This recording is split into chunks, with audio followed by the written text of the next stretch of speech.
What up, friends? How are you doing? I like the sound of this, so my apologies, okay?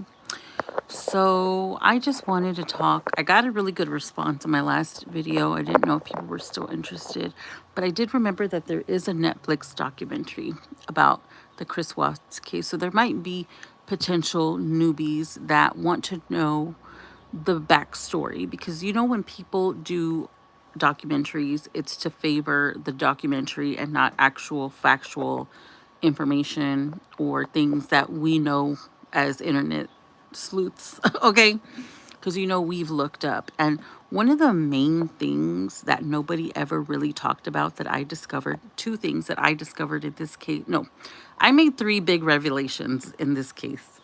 Okay, okay, if I must say so myself. Three things that nobody noticed, okay, that I did.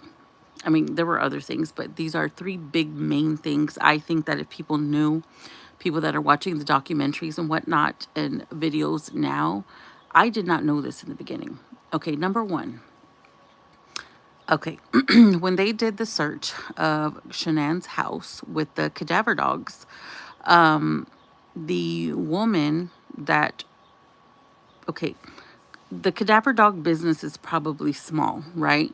It's probably a small knit community. I looked it up to see how many I could find, and they do all know each other or, have been at events together or whatever. I mean, they have sections, like they have parts of the U.S., jurisdictions that each handles, whichever company you decide to go for or whichever, whatever. So, what I found interesting is that I discovered that the aunt of Nicole Kessinger, her name is Wendy Kessinger, owns a cadaver dog business. No, it wasn't the woman who did the search that's in all the videos where we see her back and she's searching the house. It's not her. That's a different company, but it wouldn't be crazy to think that they knew each other, that they were in cahoots and that there would be some sort of hello, that there would be some sort of connection there because nobody knew in the beginning that Nicole Kessinger's family or aunt, Wendy Kessinger, was known for having a cadaver dog business or whatever the hell it's called.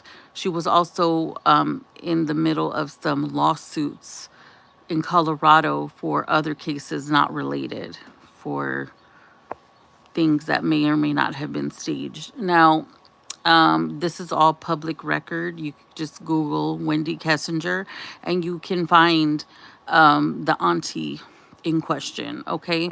They also have relation in other cities and states like Nicole Kessinger, and the family, and I guess they move a lot or whatever, but their family is kind of shady, okay, kind of shady. So that was one thing that I discovered, but I was, it could be something and it could be nothing. It's one of those things. But I mean, wouldn't your auntie teach you, or maybe you worked a few summers, when you have a family business, don't you work sometimes, to just to have a job, with the family member.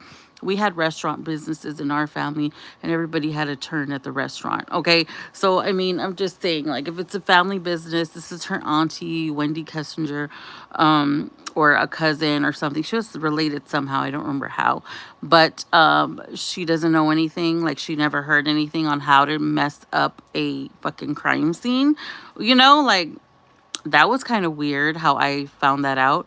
Another thing that I figured out was after the murders and everything and the smoke cleared and he was, Chris was sentenced and everything, Nicole Kessinger's father,